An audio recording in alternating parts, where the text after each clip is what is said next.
Welcome back to my Warframe missions in 5 minutes or less. 21st in this series is Void Flood. Object of this mission type is to gather Vitoplast in your little drone that is visible on the side of your Warframe. The collected Vitoplast is then deposited into a Void Rupture, thus sealing it. Sounds easy enough, but I've got some tips to help make this mission more enjoyable.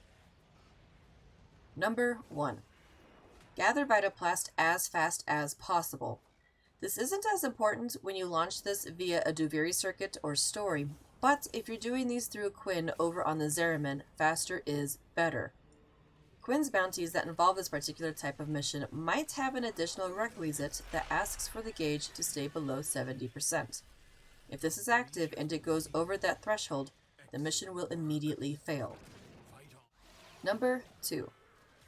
Don't stray to tile rooms that don't have a Void Rupture visible. When someone does this, there is an increased chance of Skittergirl spawning, thus delaying the completion of the round. If she does spawn and attacks you, you can either go after her for the stolen energy and Vitoplast, or just ignore her and keep gathering. Killing her will yield a lot of Vitoplast, probably even more than you initially had. Keep in mind that once Skittergirl has spawned, she will most likely return. Number 3. Keep an eye on the gauge. It can become very easy to ignore the gauge while you're doing the Vitoplast gathering and fighting enemies.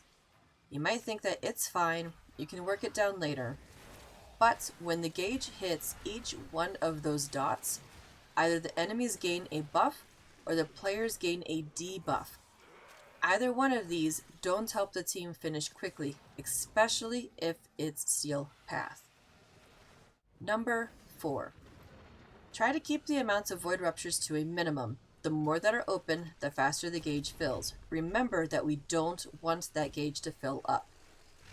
Number 5. Having a Warframe that groups enemies up into a small area would work great for farming Vitoplast. Remember that enemies drop Vitoplast, Eximus dropping larger balls of it. These particular types of Warframes excel greatly in Duviri circuits. Number 6. Remember to gather that Thraxplasm post-fight because it takes forever to get enough for building parts. Number 7. If you are determined to hunt Void Plumes, try not to collect a lot of Vitoplast. Skittergirl tends to go after those who are not near the group, aka Void Plume hunting Tenno. That Vitoplast that you gathered could have been saved for someone else who is trying to fill the Void Rupture. Number 8. Putting some thought into focus schools can help your operator a bit here.